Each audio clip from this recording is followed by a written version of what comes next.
Então, pessoal, como combinado aí, eu vou resolver esse circuito aqui de várias malhas e aí a gente vai começar, então, a fazer a soma das resistências equivalentes. Eu aconselho a vocês a irem redesenhando o circuito dessa forma que eu fui fazendo aqui, para que fique mais claro para vocês se os resistores estão em série ou em paralelo. Então aqui, ó, eu consigo ver que os meus 3 primeiros resistores são em série, então eu faço a soma deles aqui, encontro 10 ohms, então esses 10 ohms eu trago ele aqui, agora eu percebo que meus 2 resistores eles estão em paralelo, vou fazer a soma aqui em paralelo, 1 sobre 10 mais 1 sobre 10, encontro então 5 ohms, substituo então aqui, ó, pelos meus 5 ohms, agora eu percebo, né, que esses 3 resistores aqui estão em série, faço novamente uma soma em série, encontrando 16 ohms, substituo aqui então agora os 3 pelos 16 ohms, observo que o 8 e 16 agora está em paralelo, faço a minha soma em paralelo, encontro 5,33 ohms, substituo então aqui o meu 5,33 e percebo que no final do meu circuito eu tenho 3 resistores agora em série e a soma deles aqui eu encontro 15,33 ohms. A gente sabe que a corrente total é igual à voltagem total sobre a resistência total, então o meu I total é igual a 100 volts, que é a voltagem total do circuito, dividido pela resistência total ou equivalente, que é 15,33. Então eu encontrei aqui uma corrente total de 6,52 amperes. Agora eu ignoro todo esse processo aqui, né? Eu volto para o meu circuito original, para que então nesse circuito original eu consiga fazer as minhas análises. O que eu sei então? Se a minha corrente total foi 6,52, eu sei que essa corrente está entrando aqui no circuito. Então aqui está entrando uma corrente I que vale 6,52 amperes, correto? Eu sei que toda corrente que entra no circuito é igual à corrente que sai. Então eu sei que aqui também está saindo uma corrente igual a 6,52 amperes. O que a lei das malhas me fala, né? A tensão, a soma das tensões de uma malha é igual à tensão total fornecida pela fonte. Então, eu vou encontrar a tensão desse resistor, vou encontrar a tensão desse, somo as duas, subtraio pela total e vou descobrir o que sobrou para esse. Então, aqui, a voltagem aqui nesse primeiro aqui, ó, a tensão nesse primeiro vai ser 6,52 vezes 2.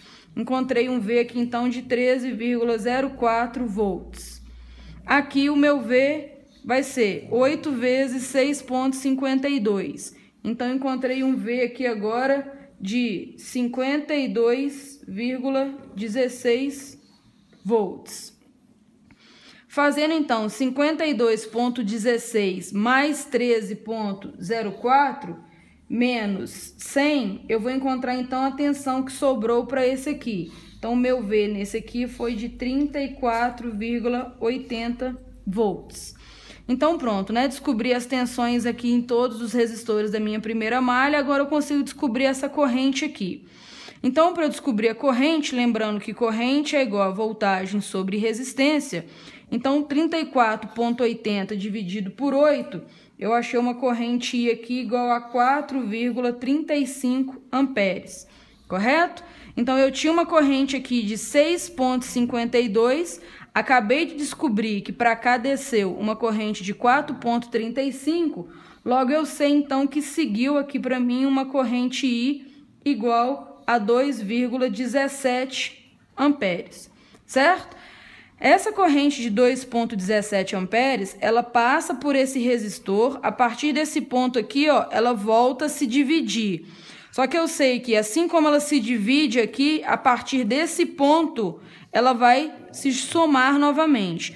Então, novamente, a corrente que passa aqui no resistor de 5 ohms será de 2,17 amperes. Então, eu tenho condição de colocar que o meu I aqui também vale 2,17 amperes.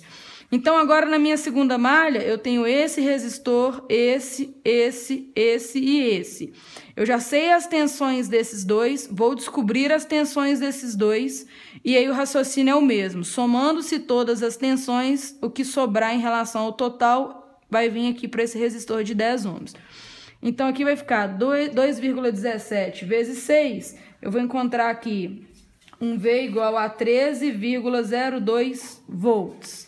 Aqui embaixo, 5 vezes 2,17, eu vou encontrar uma voltagem V aqui de 10,85 volts. Então, agora eu vou fazer essa soma aqui, né? Quando eu fizer 13,04 mais 13,02 mais 10,58 mais 52,16 menos 100, o que sobrar vai estar nesse resistor aqui. E eu vou descobrir um V aqui igual a 10,93 volts. Então, mais uma vez, se agora eu tenho a voltagem nesse resistor, né? Atenção, e tenho a resistência, eu consigo descobrir a corrente. 10,93 dividido por 10 vai aparecer uma corrente aqui de 1,09 amperes. Então, se até esse ponto agora eu tinha uma corrente de 2,17, desceu aqui para mim então agora uma corrente de 1,09. Logo, segue aqui para mim uma corrente agora, um I de 1,08 amperes. Vai passar 1,08 aqui. O meu I aqui também vai ser 1,08 amperes.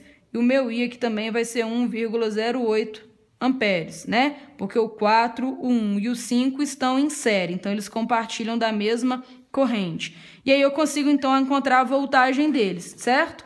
O meu V aqui vai ficar 4 vezes 1,08, vai dar 4,32 volts. O meu V aqui vai ficar 1 vezes 1,08, 1,08 volts. E o meu V aqui vai dar 5 vezes 1,08, que vai dar aqui 5,40 volts. E aí agora eu quero tirar a prova, né? Eu falei com vocês que vocês conseguem verificar se a análise do circuito foi feita de forma correta. Como? Se eu somo, então, todas as voltagens da minha última malha, eu sei que o valor encontrado tem que ser o 100 ou um valor muito próximo, né? Porque a gente está trabalhando com valores de casas decimais. Então, quando vocês somarem todas essas voltagens aqui, vocês vão encontrar um V igual a 99,87 volts, né?